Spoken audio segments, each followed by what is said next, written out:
This is Nightly Business Report with Tyler Matheson and Sue Herrera. Change in tone. Stocks slip, gold gains, and investors turn cautious as tensions mount between the U.S. and North Korea. Game changer? Why Disney may have taken the first step in changing television as we know it. Empowering patients. Older Americans sometimes need healthcare-related help in their home.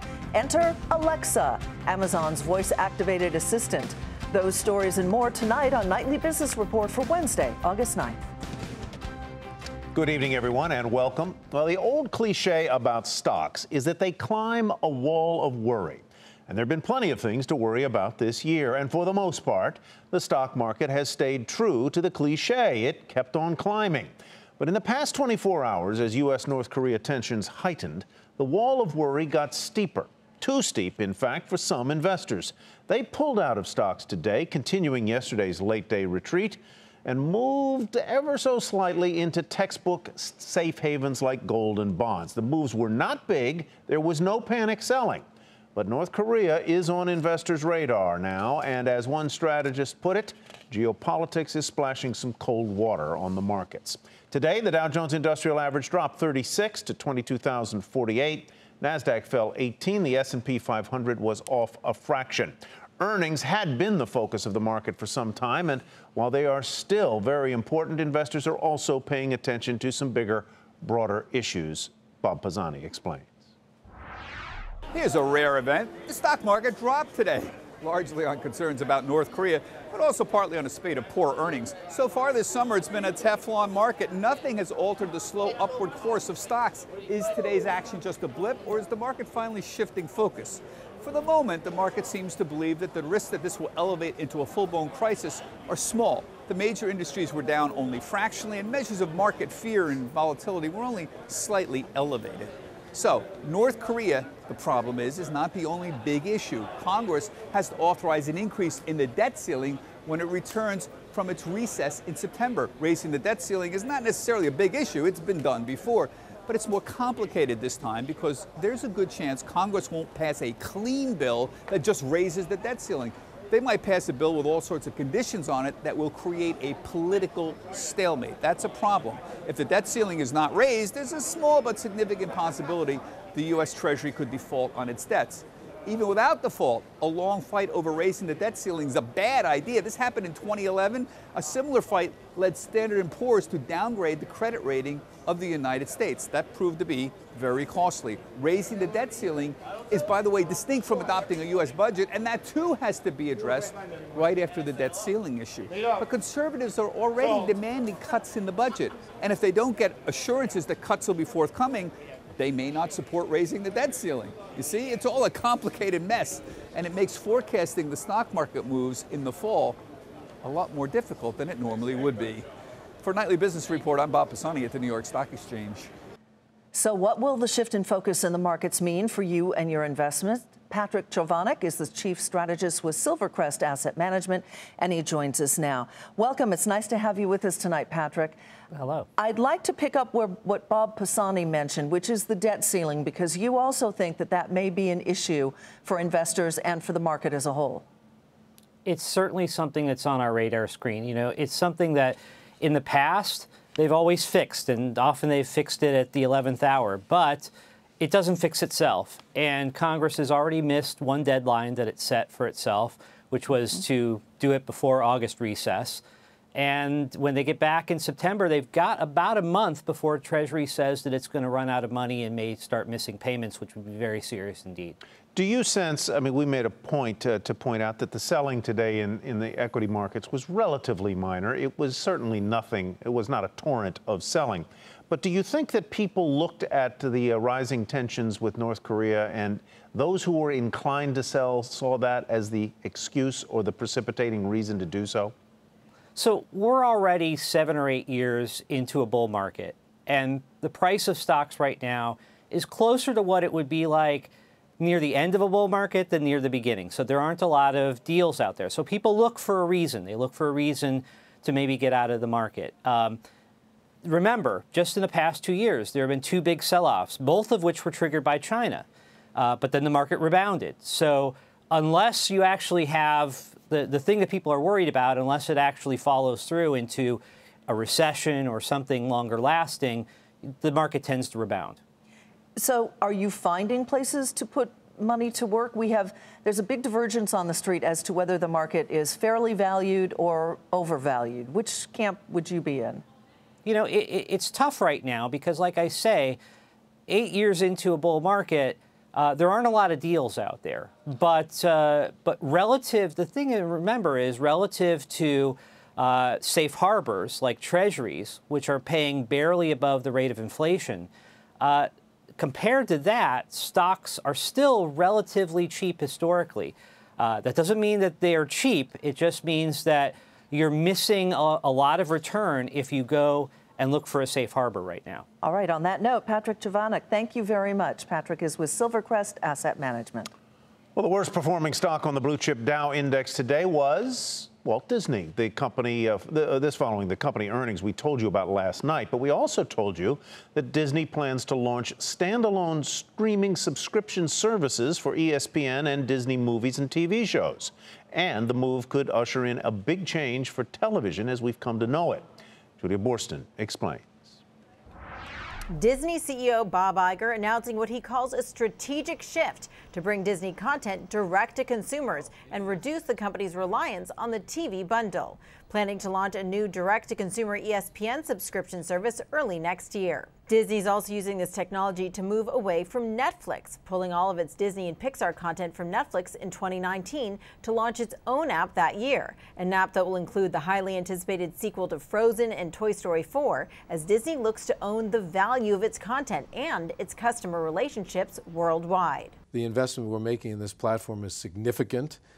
Not everyone has, and not all companies have access to that kind of product. It's it's vital to what we're doing, and not all companies have the kind of brands that we have, whether it's ESPN or Disney or Pixar.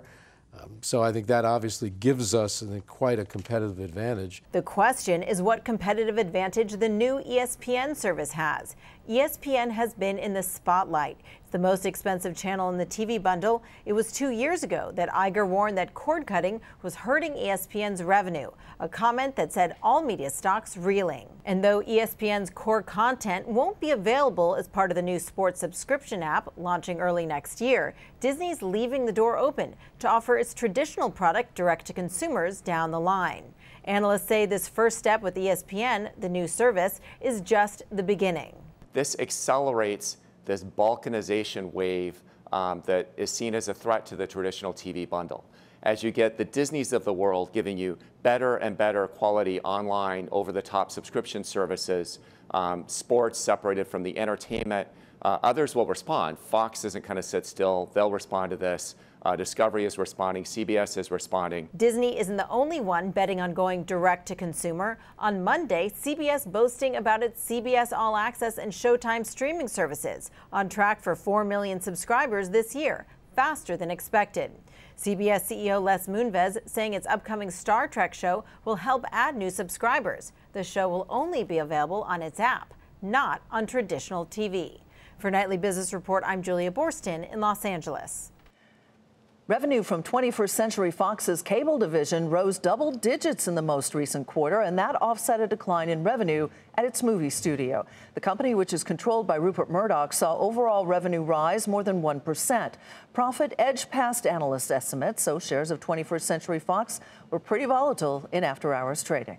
And still ahead, the high-tech push to keep you healthy. How do you feel? I feel great. Got it. Thanks for taking your assessment. Coming up on Nightly Business Report, I'll show you how a Boston startup is using voice assistants for healthcare.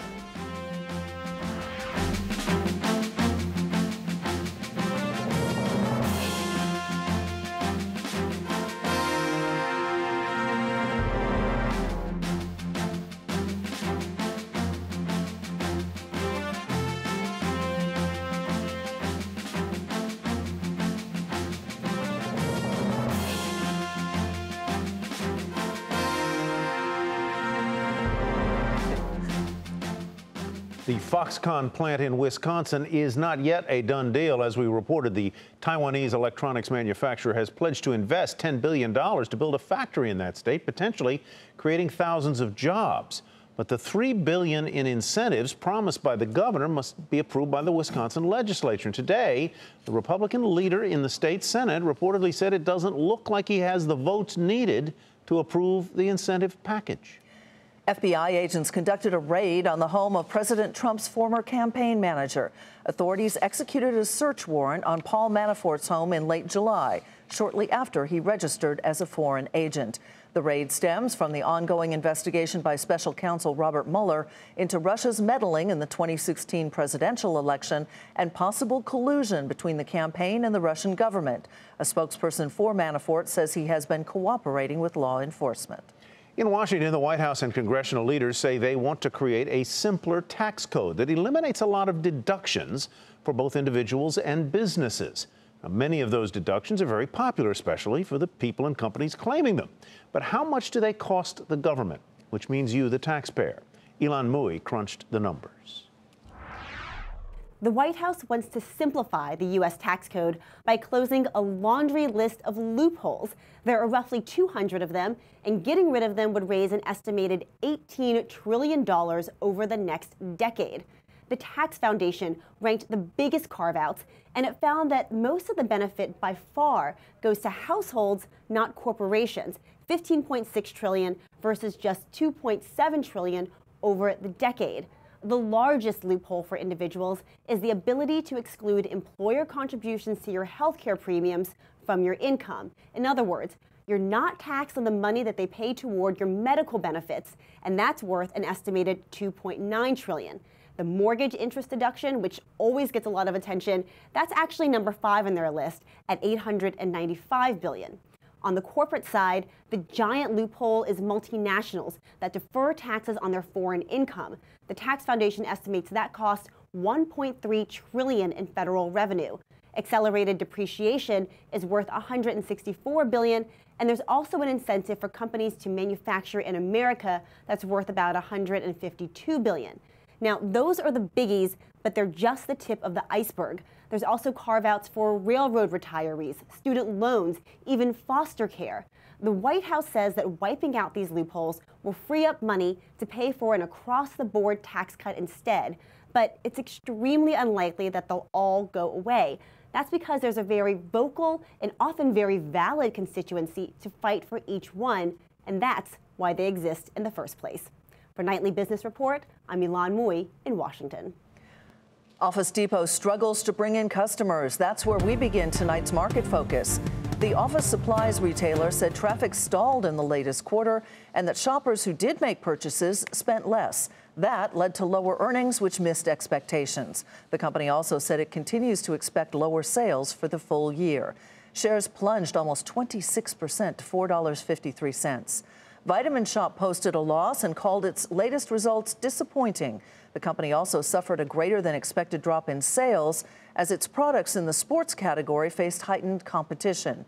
Vitamin Shoppe also cut its same-store sales outlook for the year, but said it is making progress on initiatives to improve performance. Investors didn't want to hear it, sending shares down 36% to $6.10. And after reporting results that missed expectations, the drug maker Mylan cut its profit outlook for this year and next.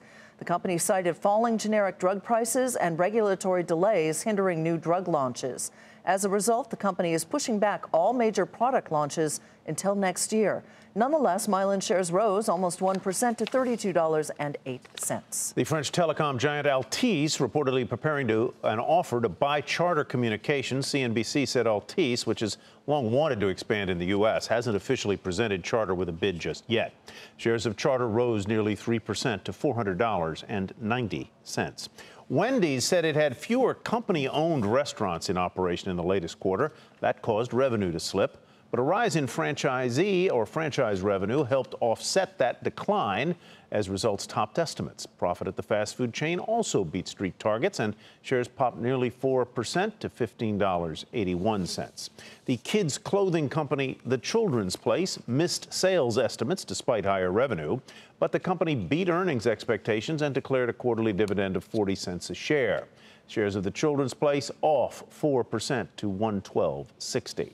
And the watchmaker Fossil saw weakness in all of its product categories as it reported a loss, along with weaker global same-store sales. Fossil said it sees revenue falling as much as 8.5% this year. That's much more than previously thought. And shares, get this, down a quarter today, losing 25% of their value to finish at $8.87. As we've been reporting, some of the country's biggest tech companies are making a big push into healthcare. Companies like Google and Apple. And now it's Amazon's turn. That company is trying to help older Americans stay healthy with its voice-activated assistant, Alexa. Bertha Coombs has our story. What are my activities for today? Your activities today include 2 medication reminders. Yvonne Meyer was skeptical when her Los Angeles home healthcare team signed her up for a trial using an Echo Dot. I didn't understand why I needed this. The 81-year-old soon became a fan of how much easier it is to get help when she needs it. If I've fallen, I have this button I can push, but it oftentimes takes a while for them to answer and find out what my problem is.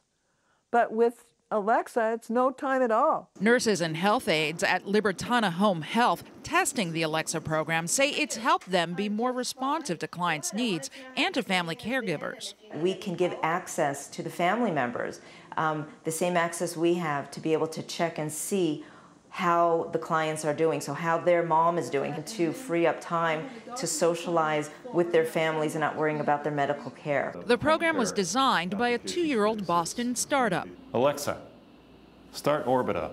Welcome back to your support assistant. Orbita, a voice platform developer working with healthcare firms. Voice is becoming that next wave of how can we engage, because it really means that you're lowering the friction for people to be able to interact with something. They're working with programs with clients like hospitals to track patient health at home and drug makers to collect data from trial participants.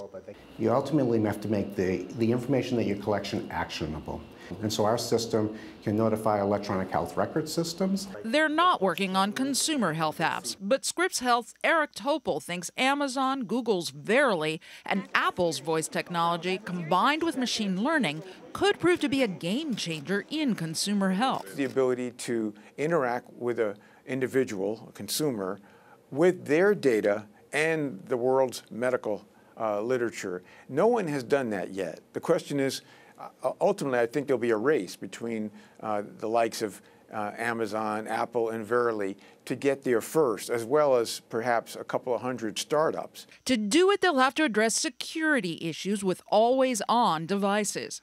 What we're seeing is going to be a whole new look at privacy, HIPAA regulations. It's still early days, but a number of the major insurers say they are looking at possibly using the technology with their Medicare population to help seniors age in place at home and not in a facility. And feeling connected, like Yvonne feels having Alexa at the ready. I think of her as a person, but she's really just a machine. One who helps her reach the people she needs. Bertha Coombs, Nightly Business Report. And for more on how Amazon's Alexa and the other tech companies are getting into healthcare, head to our website, nbr.com. He's a top venture capitalist who has invested in some of biotech's biggest success stories.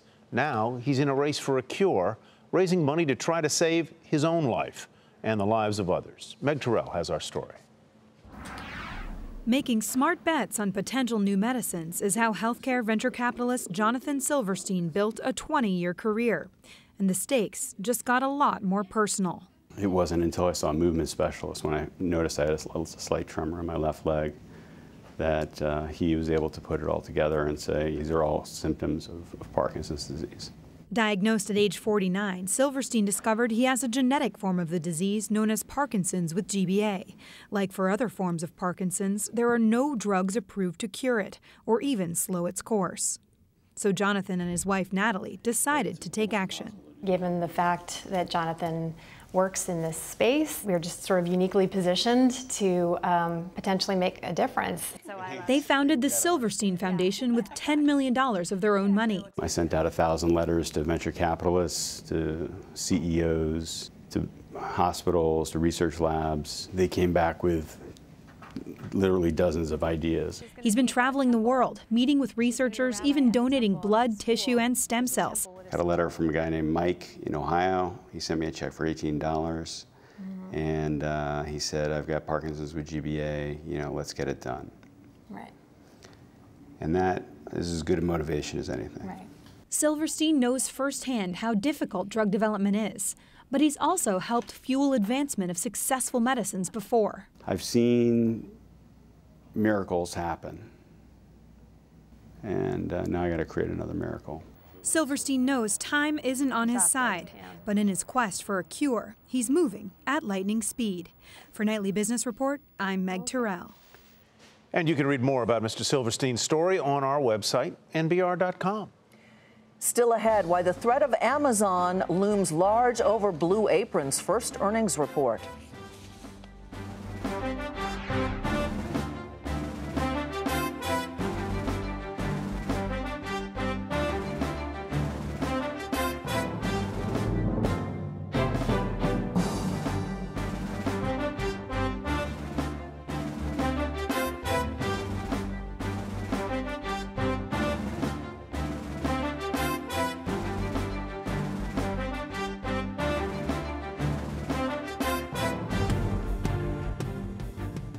And here's a look at what to watch tomorrow. Retailers will be in focus. Macy's, Kohl's, Nordstrom, they all report earnings. On the economic front, we'll find out if inflation is ticking higher with the release of the Producer Price Index. And the president of the New York Fed will speak on wage inequality. That's what to watch Thursday. Well, there's one more thing to watch tomorrow, and that is earnings from Blue Apron. It's the first time the meal kit company will update investors since it started trading publicly in late June. Since then, investors have taken a cleaver to Blue Apron shares, which have fallen more than 40%, in large part because of Amazon. Aditi Roy has more. Blue Apron's top brass seemed jubilant as they rang the opening bell at the New York Stock Exchange on the day the company went public. But things turned rocky quickly. In the nearly 6 weeks since Blue Apron's initial public offering, shares of the meal kit company have plunged and are now trading about 40% below their IPO price. Less than a month after the company went public, co-founder Matthew Wadiak stepped down from chief operating officer to senior advisor. Some investors also worried about competition from Amazon, which announced its deal with Whole Foods shortly before Blue Apron went public and has also launched its own meal kit service. On the day Blue Apron stock started trading, CEO Matt Salzberg addressed Amazon's acquisition of Whole Foods. I think in some ways, Amazon is an ally for us in this fight. And if you think about one of the biggest challenges that Blue Apron has had since beginning of time, when we started Blue Apron, it's convincing people who are traditionalists who go to the grocery store week over week, touch their food, feel their food before they buy it and go home with it, that when you go to a website and you buy it online, it'll be fresher and better and a better value. Analysts are still bullish on the stock, pointing to the market potential estimated to be as high as $1.3 trillion. Some are also hopeful that Blue Apron will tap into that potential by expanding its customer base and increasing its customer retention. To that end, analysts will be closely watching those customer growth and retention numbers in tomorrow's earnings report. They'll also be listening for any expansion to the company's meal offerings and added flexibility to their plans as a way to attract more customers. For Nightly Business Report, I'm Aditi Roy, San Francisco. I've used the competitor to Blue Apron. Yes, I know. I like the meals. They're very, very good. The only problem is they tell you it'll take them 10 minutes to prepare or 25 minutes. And it's not quite. It's a lot more than that. Yeah. At least for me it is. I think it would be for me too. That does it for us tonight. We got to get home and do the meal kit. Yes. I'm Sue Herrera. We want to remind you this is the time of year your public television station seeks your support. And I'm Tyler Matheson. We thank you for your support. Have a great evening, everybody. We'll see you tomorrow.